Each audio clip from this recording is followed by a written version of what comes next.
So unlike true love that lasts forever, I had to change the tint in the Honda Jazz because it was already wrinkling. Any good buyer should do, we should all do our research. So when I was researching on the net, I found out that in the past 10 years, there's been a lot of new technologies for tint.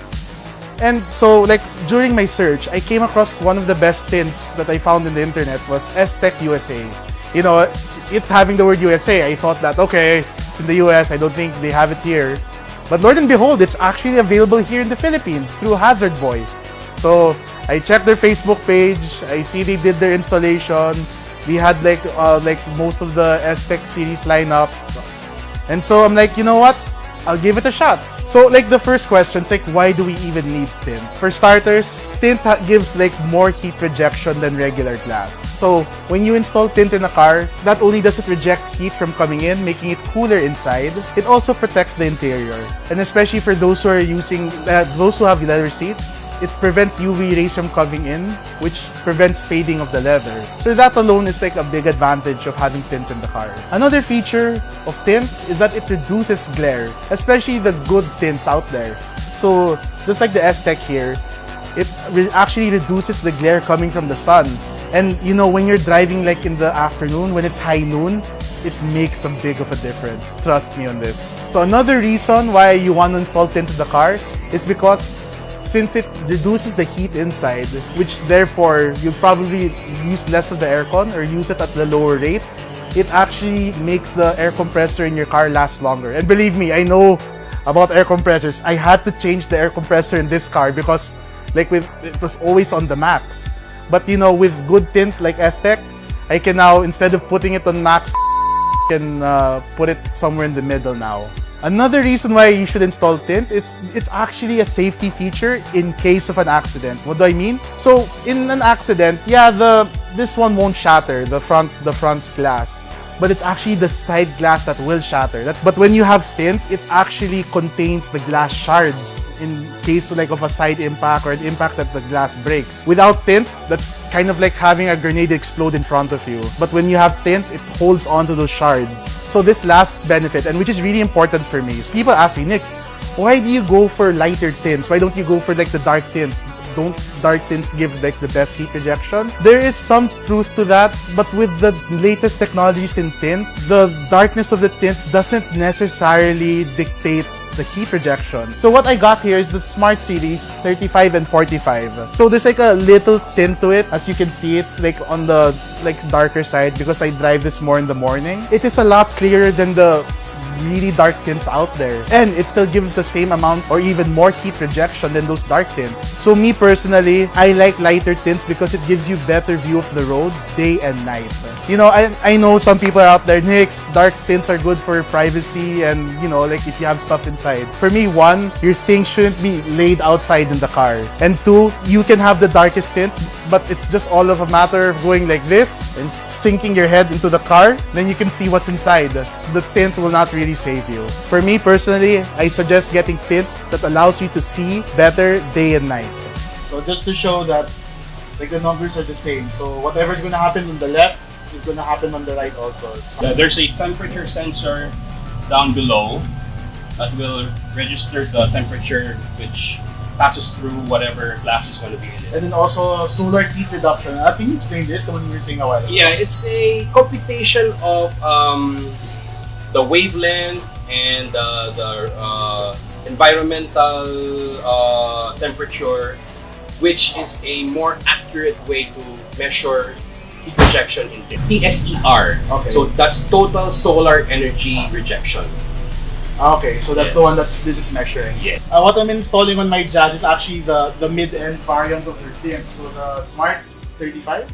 Yes. That's the mid level. Okay. Just to show you like the difference between this one, and let's start with the one without hanging. Without hanging. So okay, so let's put this in. in. Clear. This is a clear. This is the one with the Smart 35.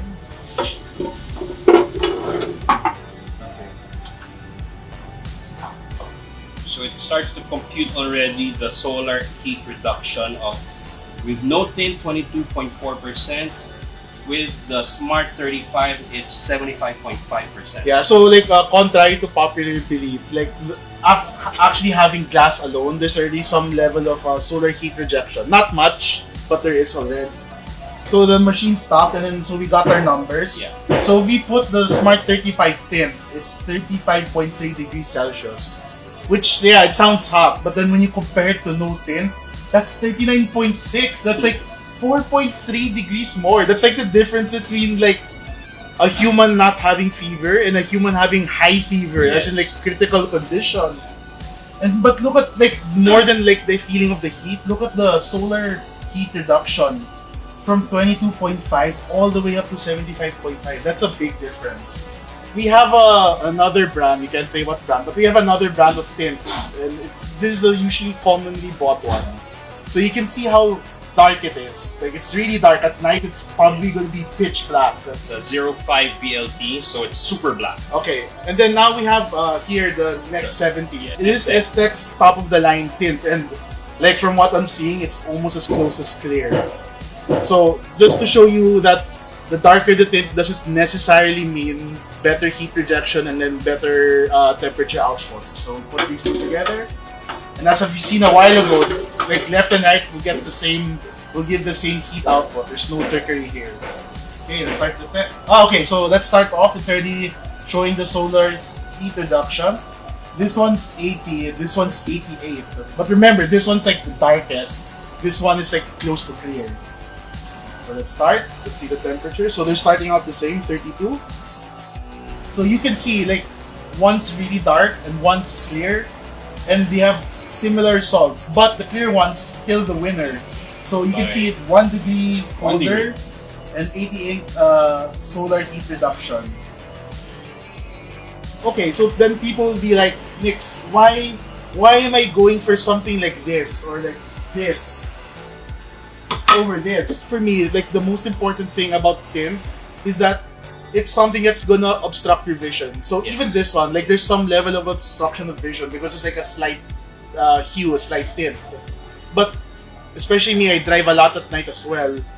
If I'm using tint like this, like no offense to dark tint, but it's hard to drive at night when you have dark tint. It's a safety issue as well, especially in Yeah. the front of the car, and it's raining at night. Yeah, oh my god, Yeah. like I don't want to be stuck with a tint like this. I mean, that's a personal opinion of mine. Like you can get what tint you want based on your budget, but like what I said to Lester, like, and what I've been doing for like the past few weeks, I've been researching a lot of like tint technologies, and like that's how I came across Hazard Boy in their Aztec tint, because it has like the latest technologies when it comes to tint. The one I'm getting, and then this is the one, the Action 35. This is the one that The entry level one. So let's see the difference.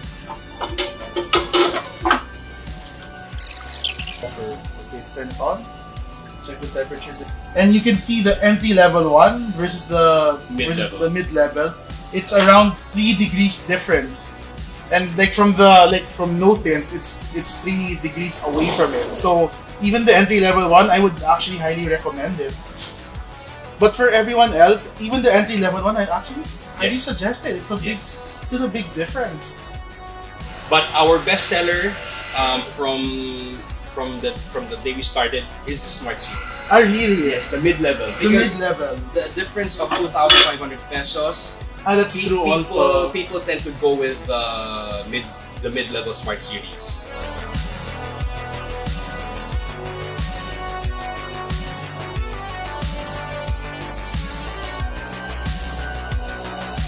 So now that we did the research, and now that we picked what tint we wanted to get, you have to observe on how they install the tint. Because you have to remember, when you're installing the tint, you're sticking it to glass. So anything and everything between it will get stuck there with it. So you want to make sure that the shop's clean, the shop's orderly, and when they install it, you want to make sure that they install it meticulously, making sure that they keep it as clean as possible. Because that dirt may not mean much now, but as the years go by, that dirt will be the same reason why the tint will wrinkle and like get off. So make sure that when you're having a shop install the tint, that it's done as best as possible. Remember, tint is an investment on the car. So as you can see from the testing of the tint, yeah, the glass alone has like some level of heat rejection, and then you can see the huge difference of like really good tint and from like the tint I'm getting. which is a smart series. And you can see also that when we put in a clear tint, the highest end clear tint, and we put in the darkest tint of another brand, you can see, even if it's clear, it actually beats the dark tint because of the technologies it uses. To wrap it up, whether you're buying a new car, whether you have an old car and you're putting tint for the first time, or you're like me, you're replacing tint, when picking car tint, you really wanna do your research first, because from way back then, there's so much new technologies when it comes to car tint. What I nailed down to when I did my research was S-Tech. So like there are many other brands out there, but what's more important as a buyer is that you have to do your research. And then from there, you can check the prices and compare them. See what fits your budget. And if it doesn't fit your budget or it's close to your budget, you might want to consider getting it as best as possible. Because for something like tint, it's something which I believe it's a buy once, cry once. You're gonna spend it now, but it pays in dividends as long as you have the car. But I promise you, if you do all of that, you're gonna make whatever tint you pick, your money's worth.